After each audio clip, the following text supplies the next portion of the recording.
Hello. Today is the centennial commemoration of the Tulsa Race Massacre. 100 years ago, 1921, this country saw one of the single worst acts of racial terrorism. Welcome to Escaping the Echo Chamber. This event isn't something that was widely known. In fact, it was something that had been attempted to be erased from history, to be concealed from general knowledge, and fortunately, those attempts failed. I didn't learn about this in school. I learned about this as an adult, and I didn't just learn about the Tulsa Race Massacre. I learned about Black Wall Street for the first time as an adult.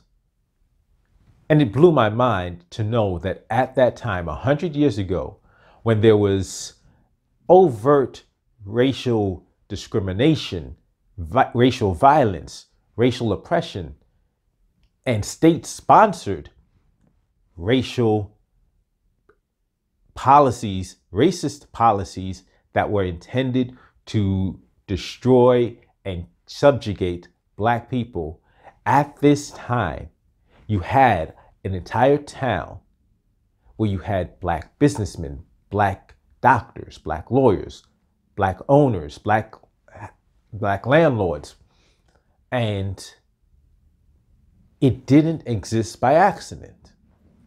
O.W. Gurley was the founder of the town, Greenwood, in Tulsa, Oklahoma.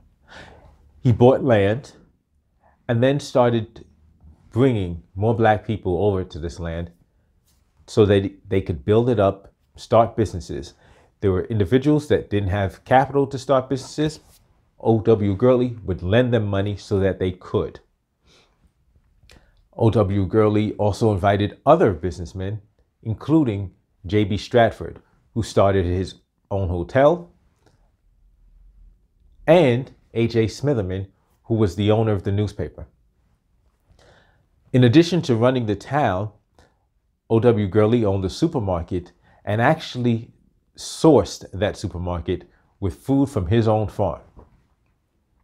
This was a thriving Black economy where you had Black people working, owning, living, and thriving successfully in this town.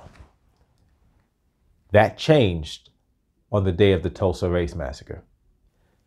White townspeople attacked the town of Greenwood and absolutely destroyed it.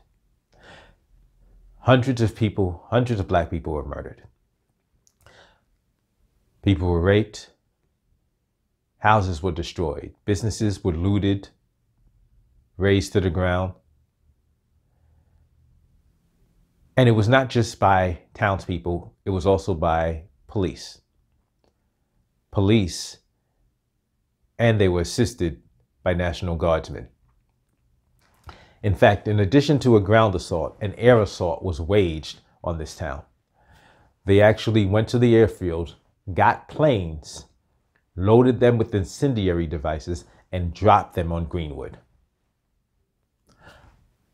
Of those that weren't murdered, thousands were placed in internment camps. The white townspeople then just went through and destroyed, looted, pillaged for several days. It is a commemoration of a milestone anniversary, the centenary of the Tulsa Greenwood Race Massacre of 1921, one of the most painful episodes in our nation's long and tortured history of race relations. Sadly, many Americans today are not even aware that this massacre took place, and I hope that this hearing can serve to educate the public about what happened. I myself was not aware, but Chairman John Conyers had a hearing early in my term in Congress, probably about 10, 12 years ago, and edified me and many in Congress. John Conyers needs to be recognized today for his commitment to justice and to the memory of the race massacre and for improvements in Tulsa. The second purpose of this hearing is to highlight many ways that the black community of Tulsa continues to suffer from the effects of the massacre. Indeed, as the hearing's title suggests, the injuries inflicted on the Greenwood community have continued to compound through the succeeding decades since the massacre, often directly because of actions taken by government officials.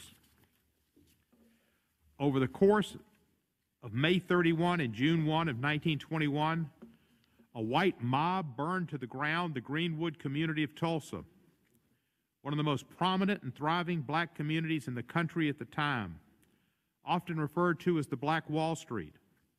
The white mob, consisting of thousands of people, murdered black residents, looted their property, and burned more than 1,000 homes, churches, schools, and businesses. At least one credible estimate put the number of those killed at 300 people. Recently, the Attorney General, Merrick Garland, visited Tulsa, visited the memorial, and you could see the emotion in him as he toured it. Worse still, that mob, fueled by racial fear and hatred, was aided and abetted by some of the very government officials who were supposed to be protecting the innocent residents and property owners of Greenwood. In other words, the massacre did not simply represent a negligent failure by government authorities to maintain order. Rather, agents of the local and state governments were active participants in the crime. This happened too many places and too many times in our history, but never, I think, as significantly as it did in Tulsa. In the massacre's immediate aftermath, local authorities placed thousands of black residents into internment camps out of fear of what the authorities characterized as a so-called, quote, Negro uprising. I'm a survivor of the Tulsa Race Massacre. 2 weeks ago, I celebrated my 107th birthday.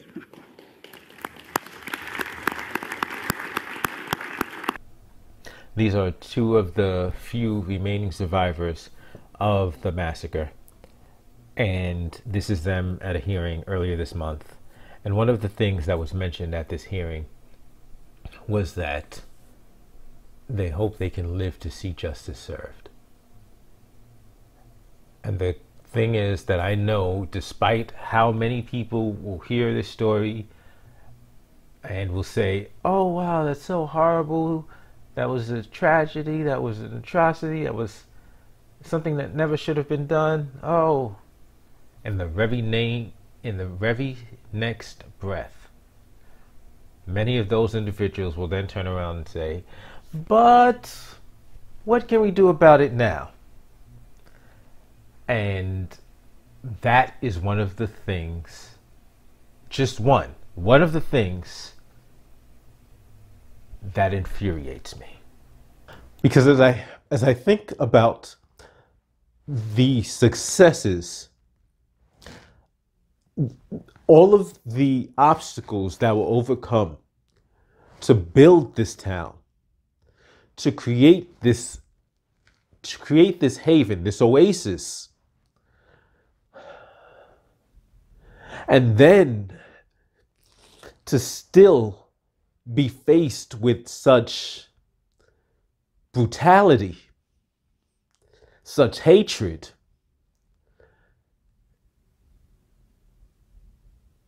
it angers me, it saddens me,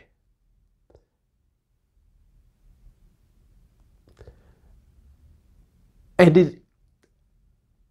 the thing that really continues to bother me is even after these atrocities were committed, even after this mass murder occurred, these mass murders, even after there was no accountability for anyone,